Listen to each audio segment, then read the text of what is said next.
A deportation fight for a deaf man with special needs. He came to Michigan decades ago, and supporters fear what could happen if he is forced to leave. Tonight, 7 Action News reporter Andrea Isom tells us a Michigan congressman and others are now backing his fight to stay.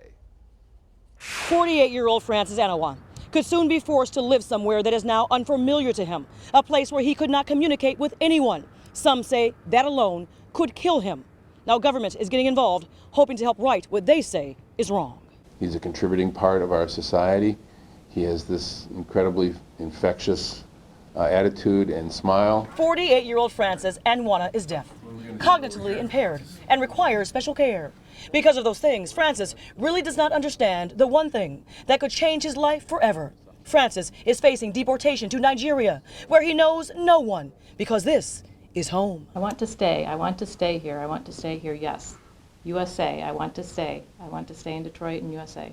Francis arrived to America, to Michigan, when he was a kid, only 13 years old. He came to this country on a student visa, though when it expired, he stayed. Yes, that makes him illegal, but in that time, this is where he was educated, became an upstanding member of his church and his surrounding community. I've not been to Africa in a long time.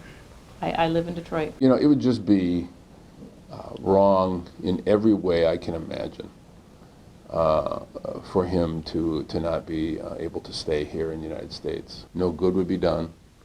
No one would benefit. Our country would be a lesser place, and he would go through almost unimaginable circumstances. Michigan Congressman Dan Kildee sat down for a private meeting with Francis here in his Flint office because he is outraged, and the councilman is not alone. Augustine Arbulu, director of the Michigan Department of Civil Rights, issued a statement urging that the federal government allow Francis to stay. Francis's only means of communication is American Sign Language at about a second grade level. So now others are boldly speaking for him. Government has gotten involved, hoping to stop ICE from taking action. If there's ever an argument for a person who, you know, exemplifies all the goodness that we see in this country, it's this young man right here. We reached out to ICE, and they confirm that Francis is in this country illegally, though in an act of discretion, they are allowing him to leave voluntarily.